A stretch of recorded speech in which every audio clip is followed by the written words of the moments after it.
All right, welcome back. So in this video, we are going to be discussing scope of practice. And it's very important that we understand what scope of practice is, because trust me, guys, the MBLEx is definitely going to test your knowledge on what we can and cannot do as massage therapists. So I would encourage you, if you haven't already, subscribe to this channel. And if you know somebody else that is studying for the MBLEx, such as one of your classmates, send them this video so that they understand exactly what scope of practice means. Now, anytime that we practice something, here in about 30 minutes, I'm fixing to go massage one of my medical massage therapy clients.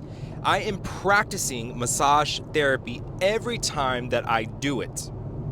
Now, what about scope? What does scope mean? One easy way and an easy analogy to give you here is think about somebody who's hunting and they have a gun. And then on top of that gun, they have a scope. And so what they're doing is that they're focusing on a particular area of sight, and only that area, right? They can only see that particular area that's within that scope.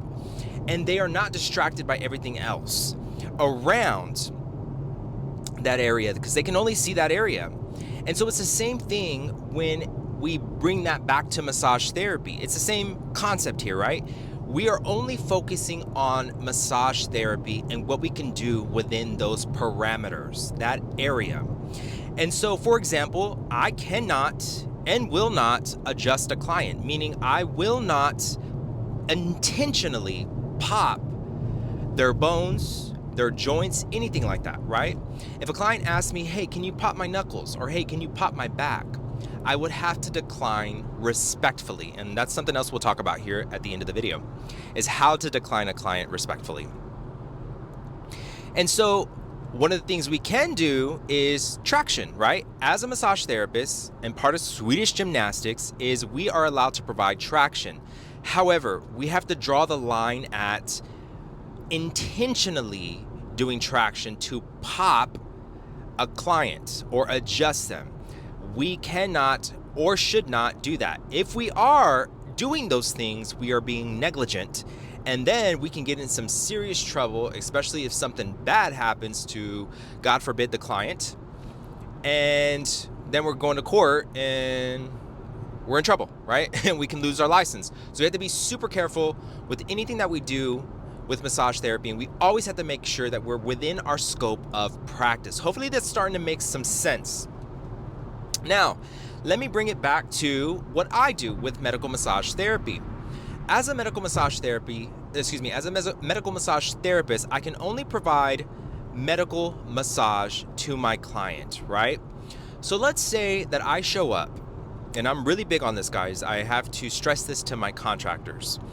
When I show up and I deliver massage therapy, let's say that the client is bedbound or wheelchair bound, and I bring my massage table and I set it up. Can I transfer that client from their wheelchair to the massage table? Am I allowed to do that? If you said no, you're correct. And the reason being is I was not trained how to do that in massage therapy school.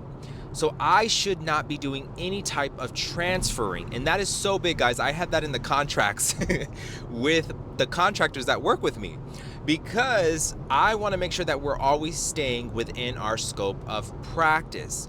So what do we do in that circumstance?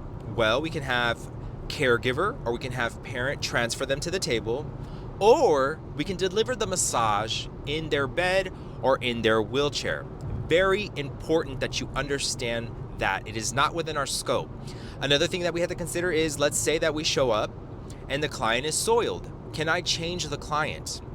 No, I should not be changing the client because that is not within my scope of practice. I can only deliver massage therapy. Can I stretch the client? If you said yes, you are correct, because we can passively stretch the client. That is passive range of motion. Can I ask the client to lift up their arm and do active range of motion? Yes. How about resisted range of motion? Yes. Those are things that fall within the scope of practice of massage therapy. So we have to be very careful that we do not start to blur the lines of somebody else's practice. So let me give you another example before we wrap this video up.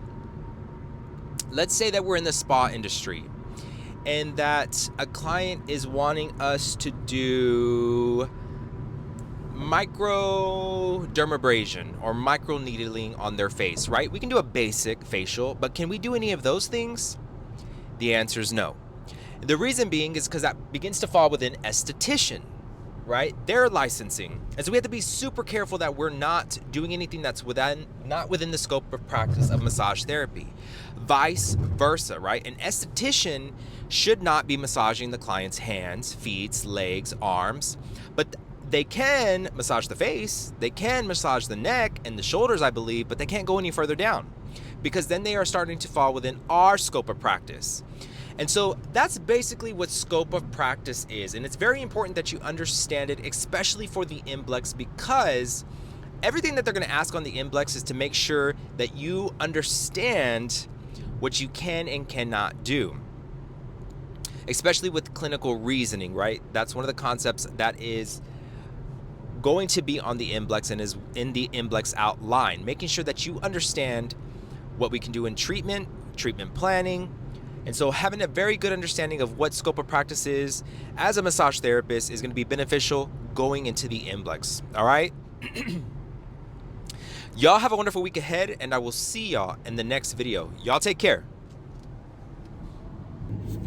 Okay, real quick, I forgot to tell you how I would respectfully decline a client who's asking me to do something that's not within my scope of practice. And it's very easy. One of the things that I would do, so for example, let's say that I show up to a medical massage therapy client's house and they ask me to transfer them from their wheelchair to the massage table, or even from the wheelchair to the bed, right? Because they want to receive their massage in their bed. I would have to say, I'm so sorry, but unfortunately I cannot do that because it's not within my scope of practice. However, I can massage you in your wheelchair, or if you would like, I can call your parent or a caregiver, your caregiver, I can ask them if they'll transfer you, and then I can deliver the massage in your bed if you would like. And so you would always have to bring it back to, I'm so sorry, but I cannot do that because I could lose my license. Let's say that the client is saying, hey, as you're massaging their feet, and they're like, is there any way that you can clip my toenails?